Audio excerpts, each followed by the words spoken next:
What's going on, everybody? Welcome back to the channel. My name is Joe. Here we talk and review movies. Thank you so much for joining. And if you're new to my channel, thank you so much for joining. Very happy to have you here with us. So guys, today we are talking about Cruella. Yes, I finally was able to see Cruella, and I have a lot of thoughts on the film. So with that being said, let's talk about the movie. And guys, as always, please remember to hit that like and subscribe button down below. And also don't forget to share the video when you have a chance, just to help spread the word of the content and get more people to come and see. So thank you so much for that, guys. So let's get into the review. So Cruella is the origin story about how Cruella de Vil became Cruella de Vil, pretty much. Stars Emma Stone, Emma Thompson, Joel Fry, Mark Strong, Paul Walter Hauser, and a lot of other actors. And basically we follow Cruella as she starts off in the fashion design world, working for the Baroness, one of her idols and one of the wealthiest and most famous fashion designers in London, possibly in the world. And basically, we see how their relationship starts to form and then crumble into a rivalry, where it's Cruella versus the Baroness in terms of fashion design, in terms of how one can outsmart one another, how one can outdo one another in terms of their designs. And you just get this fun crime comedy film that I honestly was surprised at how much I thoroughly enjoyed.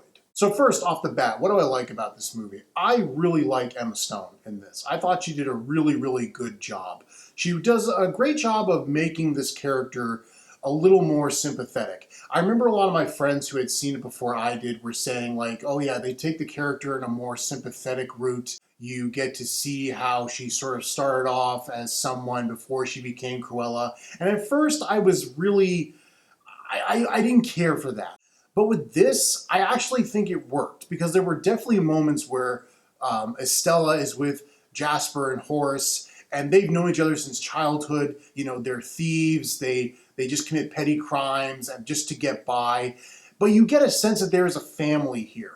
And I really liked that aspect of the film. I loved these three characters together. I thought there was just great chemistry between the three. And I thought Joel Fry and Paul Walter Hauser were great as Jasper and Horace. Like, they really did a great job. They were so funny, and I enjoyed the banter between the two. And I also, and again, I love the idea that this is a family, because in the other films, like, you get a sense that, like, Jasper just can't stand Horace. He just feels like he's stuck with him, and he just has to deal with it as it is. But here, like, you get a sense that there is a brotherhood here. And when you mix in Estella, like, you just get a great trio of characters. And when Estella becomes Cruella, when, you know, Emma Stone has got the white and black hair, at one point she goes pale and has got the red lipstick and everything. Like, it's like I'm really looking at like a young version of this character. I was happy that they were like able to take the sympathetic route, but not lose track of the fact that she has to become Cruella in the end. Like, she needs to be that just person you love to hate. And I was impressed with how they just, you know, kind of stuck the landing. I will say this though, if we're gonna compare Emma Stone to the other actors who have played Cruella de Vil in terms of live action, you're not going to beat Glenn Close, in my opinion. Emma Stone is fantastic in this movie, but Glenn Close, in my opinion, still the best. Still the best Cruella de Vil. And if you don't believe me, just watch this scene. They've got the 15. Add them to the other puppies we've already stolen, and I have my cozy puppy coat. I'll be wearing Anita's dogs.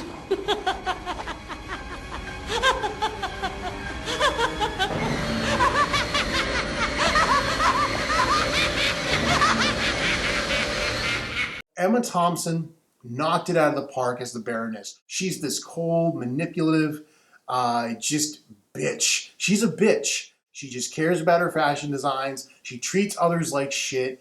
It's like, hey, you work for me. I come up with the designs, you make them, and then I take the credit because I am the Baroness. And when Emma Stone and Emma Thompson are on screen together, and the, you know, just the rivalry starts to unfold, it's a lot of fun to watch. They clearly are having a blast, just going head to head. and they're outsmarting each other where it comes to their designs, where it comes to, just the galas and the parties they go to.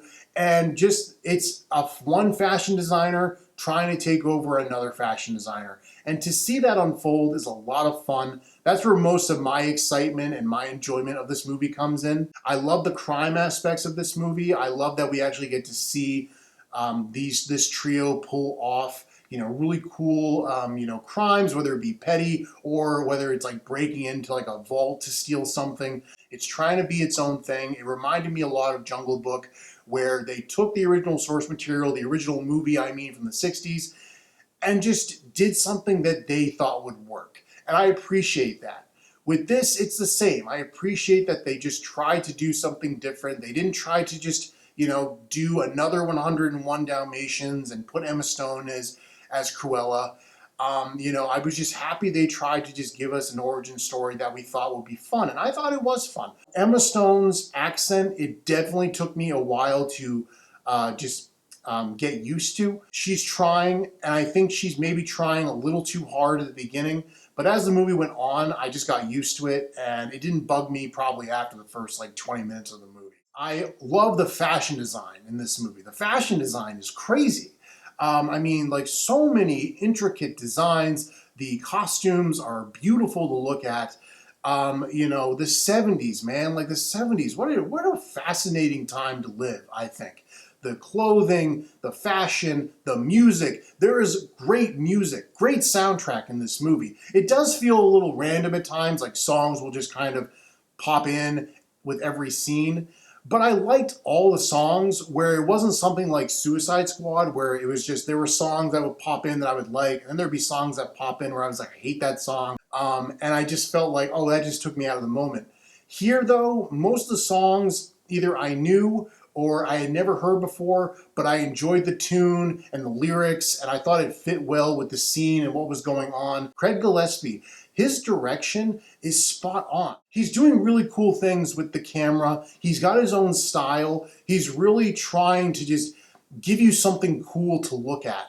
And I thought with the sort of the energy this movie had, I thought he was the perfect director to tell us this story. So, Craig Gillespie, wonderful job with his direction. So guys, those are my positives for Cruella. If I had any negatives to say, I would probably say that there are definitely moments where the movie starts to drag. After she becomes Cruella, she sort of takes on this Cruella alter ego, and that's kind of what it is. It's more of an alter ego, if anything. It's kind of like her Batman or something like that, I guess you could say.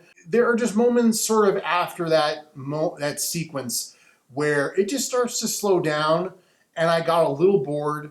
But then it kind of picks up again when more of the crime stuff starts to happen, and we see a lot of these plans start to unfold and everything. So yeah, somewhere in the middle, it just starts to drag a little. I also have to mention this. I don't think the child actors they got to play Cruella, Jasper, and Horace were really that great. And this is nothing against child actors. It's either going to be a good performance or it's going to be a not so good performance. And sadly, these performances are not so good. And there is one moment that I just want to briefly talk about where Stella witnesses something happen, and the reaction from the child actress is so bad. No. The narration, it really gets annoying.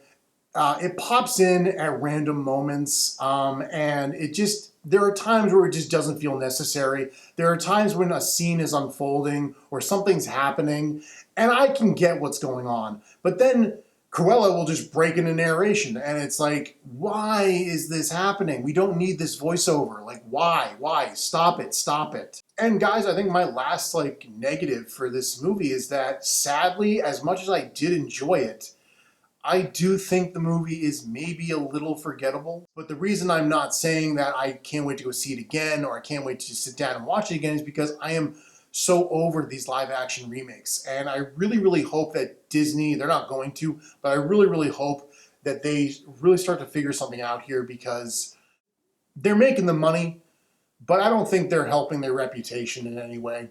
I just think they're making things worse for Disney. And I really think people are just starting to catch on that these are cash grabs. So yeah, I think they just need to stop with these live action remakes and just Let it go, let it go. see what I did there? But other than that, guys, I enjoyed this movie very much. I had a good time with it. Like I said, I'm not rushing to see it again, mainly because of fatigue from the live action Disney films, but I still liked it. And it's definitely one of my more favorite live action Disney remakes, and I'm going to give Cruella a 7.5 out of 10. So guys, thank you so much for watching my review. I had a great time making it. I hope you enjoyed watching it. Look forward to more content coming your way. Also, if you haven't checked out, I did start a new series of videos called my top 10 decades. And what I do in these videos is every week I'm going to release a new video going over a movie that I love from a certain decade. And I've started with the 1920s with my Nosferatu and Gold Rush video. I just released my Bride of Frankenstein video from the 1930s. And next week I'll be releasing my Mildred Pierce video from 1945. So guys, please look for more content coming your way. And don't forget to hit that like and subscribe button down below. Very much appreciate your support, and we'll see you in the next video. Thanks very much.